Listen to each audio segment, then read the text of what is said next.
if you look at my career, it's kind of each thing is compounding on top of each other. It's always been about how do I improve quality, how do I improve affordability, how do we improve the care experience for both the patient and the provider. And so, with Hippocrates, it was point of care decision making. With One Medical, it was how do you make primary care work better. Galileo is really much more normative. It's what should healthcare delivery look like across broader and more complex segments. So One Medical was just a walk before you run kind of business, which is, hey, let's do an urban and commercial primary care concept, see if you can build it, scale it, generate margins to attract capital, and really build a decent sized business. And fortunately, that's continuing to grow. And I'm still very bullish on One Medical's opportunity to replace, all the broken office-based experiences and even video-based experiences. Galileo is more radical in the sense that we're just trying to blow up all the assumptions and say, if you're a person A with these issues, what would be an optimal care experience independent of how current medicine pays for healthcare and how you typically get it? So with One Medical is more working within the system as is. Galileo is more independent.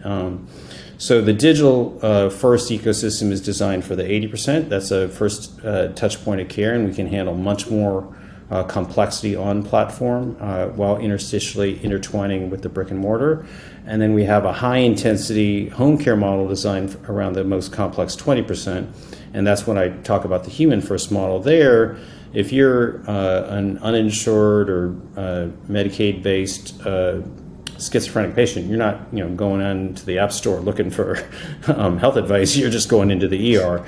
So we need a high intensity field based team to make sure that we can build trust, engage with you, and get you into the right places of care. Same thing with your homebound, demented, really complicated sick. So there's a very different model of care for each, all baked around value and quality of decision making and efficacy of labor. Yeah, it's super interesting to be doing both of those like within a company, right? I feel like when we look at the landscape, there's folks that are trying to do the virtual first approach, whether it's an Amazon Cares or Babylon or companies like that, and then others have grown up and hey, we take on risk for really complex patients in the home, like the Landmarks of the world or some of these other risk bearing entities. What's it like running both of those within the same company? And obviously they're two very different care models. You end up delivering very different uses of technology. I'm curious what that's like. It's weird. It was very unusual early on. At scale now, actually, it's fun because both businesses complement each other.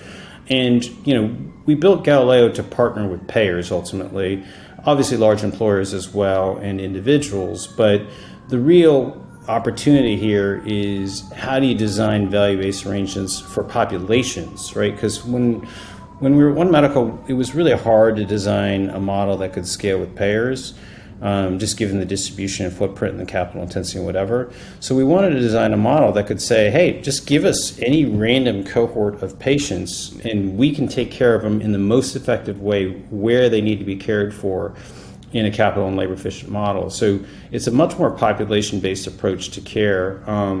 So it's dynamic, complicated and intense, but extremely satisfying. The reason why is, I only have so much time, and I don't want to do another company, frankly. And so by being able to diversify the types of challenges and capabilities we could build on a common architecture, we knew we could build two muscles at the same time in parallel, rather than one muscle and then another muscle. So we're building two new muscles on top of our old legacy muscle, which is running office-based experiences, and combining that into a portfolio of services that can service almost any life efficiently and effectively wherever they may be. So it early on seemed a little bit crazy. Now that we've actually gotten traction and proof points, people are like, this is pretty cool. So it's easy to talk about it now, but back then it seemed a little crazy. Yeah. No, I mean, it's really powerful I'm sure when you go to payers and say, hey, we can, rather than carve off this specific cohort, just give us a population and we can take care of them across the board. I'm sure that really resonates on the payer sales side. And, it's interesting, we had Adam Buller on a few weeks ago and he was saying, the reason that these models have originated in Medicare to start is, everyone that's old, generally has some sort of health condition, and so you can do kind of a similar care model. But within the Medicaid population, it can really be a barbell where you have folks that are pretty healthy, and then folks that are very high cost, and it's a different care model. And so I think it's really interesting what you built at Galileo to be able to address that kind of barbell population. It's a great example, exactly. Medicaid is a very diverse population and relatively under-resourced. And so by being able to efficiently address low-intensity and high-intensity populations with a cohesive care model is exactly part of the inspiration for Galileo. We wanted to go after last-mile populations, Medicaid populations, rural populations with a model, because we knew if we could deliver not just a care model, but the best care model to these lives, that everybody else would benefit. Totally. And I mean, it seems like you have the flexibility across care model. I mean, is every patient a potential, Galileo patient, or are there areas or parts of the health system that you're not going to engage in? Every patient is a theoretical patient of Galileo's. Today, obviously constrained by contracts, insurance types, and whatever, and geographies. But as we continue to scale, the intent is that any life can be effectively serviced on the platform. Yeah, really cool.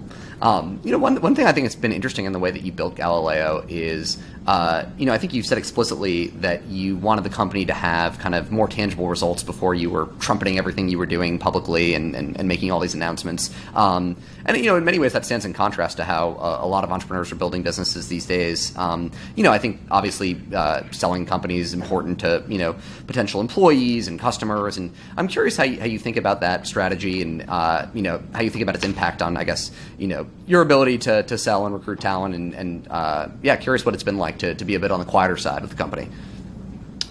Yeah, it's I don't know. Maybe it's just my I don't know why this is my preference function, but you're right. It does not seem to be a common way that companies are built in general, but certainly within healthcare. I think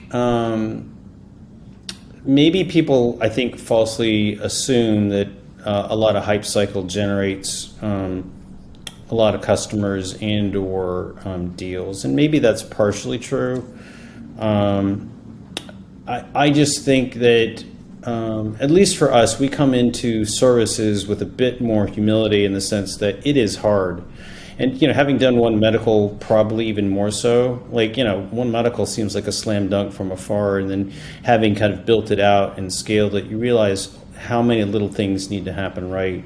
And so because of that, and because of the challenge that Galileo is attacking, right, being able to service any life under value and not just kind of move the needle on quality and documentation, but actually on total cost of care, I think we just recognize that the problem is a lot more complicated and takes a lot more time. So we just didn't want to set ourselves up for this big expectation failure.